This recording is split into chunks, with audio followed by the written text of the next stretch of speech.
नमस्कार मंडळी, श्री स्वामी समर्थ। तर 2024 हे वर्ष संपायला आता थोडेच दिवस बाकी आहेत। या वर्षात आपण सर्वांनी मराठी मेघना या चॅनलला भरभरून असे प्रेम दिले आहे। प्रेम कायमस्वरूपी राहो ही आपणा सर्वांना नम्र विनंती आहे आणि आपणा सर्वांचे मनापासून भरभरून आभार। तसेच येणारे वर्ष आपणा सर्वांसाठी सुखाचे, आनंदाचे, ऐश्वर्याचे जावो आणि माता लक्ष्मीची कृपा आपणा सर्वांवर भरभरून राहो हीच प्रार्थना। 2025 या वर्षाच्या आपणा सर्वांना खूप खूप शुभेच्छा। महिलांचा सर्वात आवडता आणि विशेष महत्त्वाचा सण म्हणजेच मकर संक्रांत। तर आजच्या व्हिडिओमध्ये मकर संक्रांतीच्या दिवशी महिलांनी कोणत्या कलरची साडी घालायची आहे, त्याचप्रमाणे कोणत्या रंगाची साडी चुकूनही घालू नये, संक्रांतीसाठी कोणते शुभ रंग आहे, तर या दिवशी महिला या बांगड्या घालत असतात, तर या दिवशी कोणत्या रंगाच्या बांगड्या ह्या महिलांनी घालायच्या नाही, शिवाय बांगड्या भरताना कोणत्या नियमांचं पालन करावं आणि अशा कोणत्या कलरची एक बांगडी आहे तर ती महिलांनी चुकून घालायची नाही, ही संपूर्ण माहिती आपण आजच्या व्हिडिओमध्ये पाहणार आहोत। त्यापूर्वी चॅनलवरती नवीन असाल तर चॅनलला सबस्क्राईब करा, व्हिडिओ पाहत असताना व्हिडिओला लाईक करा, त्याचप्रमाणे श्री स्वामी समर्थ अशी कमेंट देखील करा। या वर्षी मकर संक्रांत हा सण 14 जानेवारी 2025 म्हणजे मंगळवारी आहे। मकर संक्रांत जवळ आली की सर्व महिलांची चर्चा असते की यंदा संक्रांत कशावर आली आहे, कोणत्या रंगावर आली आहे, तर आपण कोणत्या रंगाची साडी नेसावी, कोणत्या रंगाच्या बांगड्या घालाव्या असे प्रश्न अनेक स्त्रियांना पडतात। तर मकर संक्रांत हा सण स्त्रियांसाठी खूपच खास आहे, कारण प्रत्येक स्त्रीला छान असं तयार व्हायला, नटायला खूप आवडतं। त्यामुळे हा संक्रांतीचा सण स्त्रियांसाठी खूपच मोठा दिवस आहे, कारण मकर संक्रांतीच्या दिवशी अनेक सौभाग्यवती स्त्रिया छान छान अशा काठपदराच्या साड्या घालतात, छान छान दागिने घालतात, बांगड्या घालतात, तिला वाण देतात, भेटवस्तू देतात, हळदी कुंकवाचा कार्यक्रम करतात। त्यामुळे महिलांना हा सण खूप आवडतो। पौष महिन्यात जेव्हा सूर्य मकर राशीत प्रवेश करतो तेव्हा संक्रांतीचा सण हा साजरा केला जातो। या दिवसापासूनच सूर्याचे उत्तरायण सुरू होते, म्हणजे सूर्य हा पूर्वेलाच उगवतो पण तो उत्तरेकडे थोडासा झुकलेला दिसतो आणि या संक्रांतीपासूनच वातावरणातील थंडी सुद्धा हळूहळू कमी होत जाते। त्याचबरोबर मकर संक्रांतीच्या आधी दिवस हा लहान होतो आणि रात्र मोठी होते, पण मकर संक्रांतीपासूनच दिवस हा तिळ्या तिळानं मोठा होत जातो आणि रात्रही लहान होत जाते। तसेच मकर संक्रांतीला स्नान, दान, धर्म, देवाचे दर्शन, तप यांना विशेष असे महत्त्व असते। असे म्हणतात की या दिवशी जर पवित्र नद्यांमध्ये स्नान केले तर आपल्याला विशेष पुण्य मिळते आणि दानधर्म केल्याने सुद्धा सर्व प्रकारच्या मनोकामना या पूर्ण होतात, आपल्याला खूप पुण्य मिळतं आणि सूर्यदेवांचा आशीर्वादही प्राप्त होतो।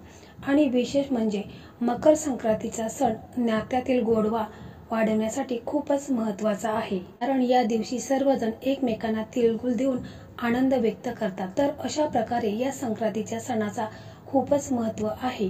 पण त्याचबरोबर स्त्रियांसाठी तर हा सण अतिशय महत्त्वाचा मानला जातो, कारण या दिवशी हळदी कुंकवाला विशेष असे महत्त्व आहे। त्यामुळे हा एक सौभाग्यकारक सण म्हणलं तरीही चालेल। आणि त्या स्त्रियांना प्रश्न पडलेला असतो की या दिवशी आपण कोणत्या रंगाची साडी नेसायची आहे आणि कोणत्या रंगाची साडी नेसू नये, कारण आपल्या हिंदू धर्मात प्रत्येक रंगाचा स्वतःचा असा एक वेगळे आणि अनन्यसाधारण महत्त्व आहे, कारण प्रत्येक रंग आपल्याला एक वेगळी ऊर्जा प्रदान करतो।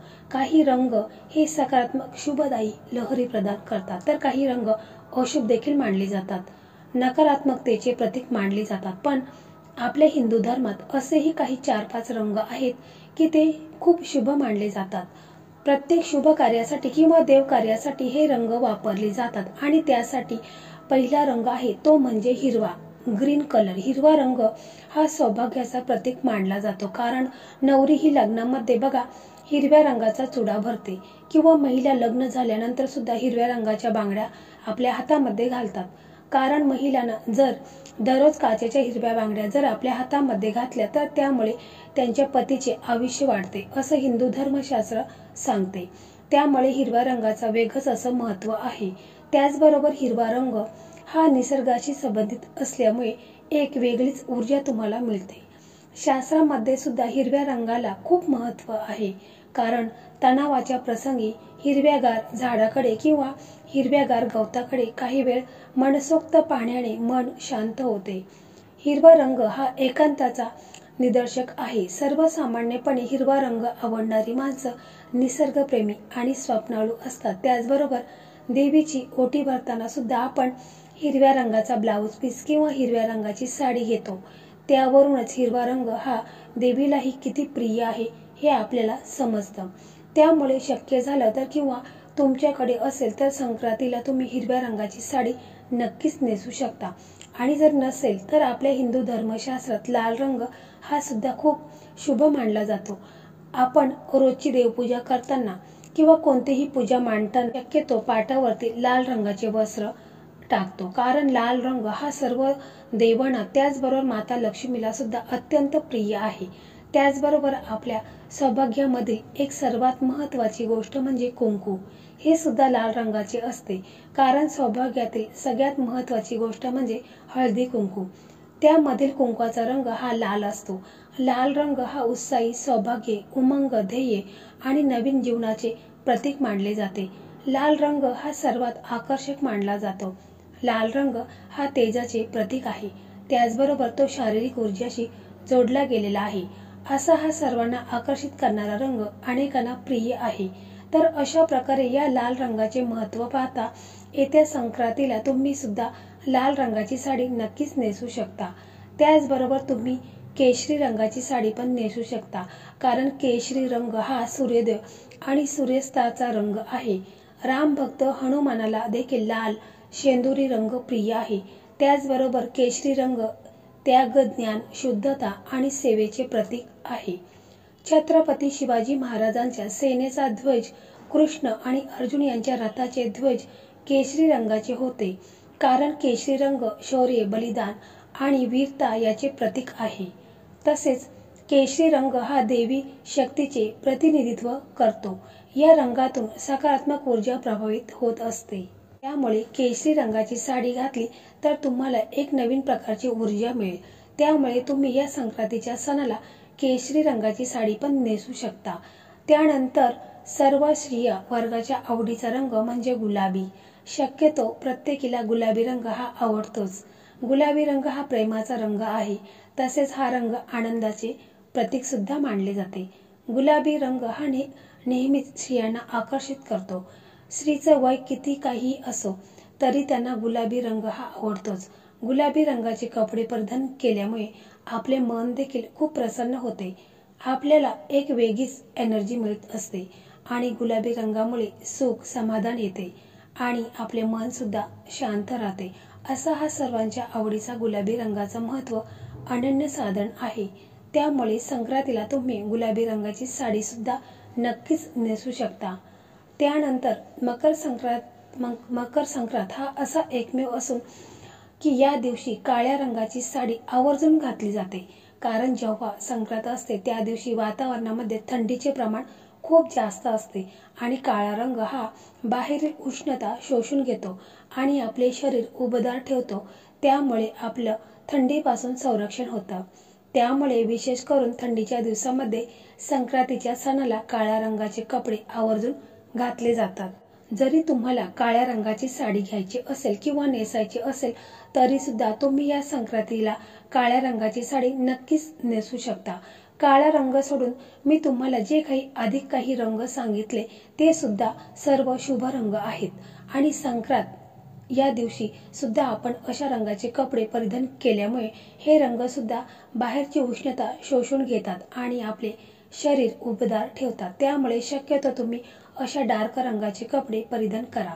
थंडीपासून आपल्याला संरक्षण व्हावं म्हणून गडद रंगाचे कपडे आपण या दिवशी घालायचे असतात. पण त्याचबरोबर तुम्ही चिंतामणी कलर, मोरपंखी कलर, पोपटी कलर, राणी कलर, क्रीम कलर, सोनेरी कलर अशा रंगाचे कपडे पण घालू शकता किंवा अशा रंगाच्या साड्या पण तुम्ही नेसू शकता.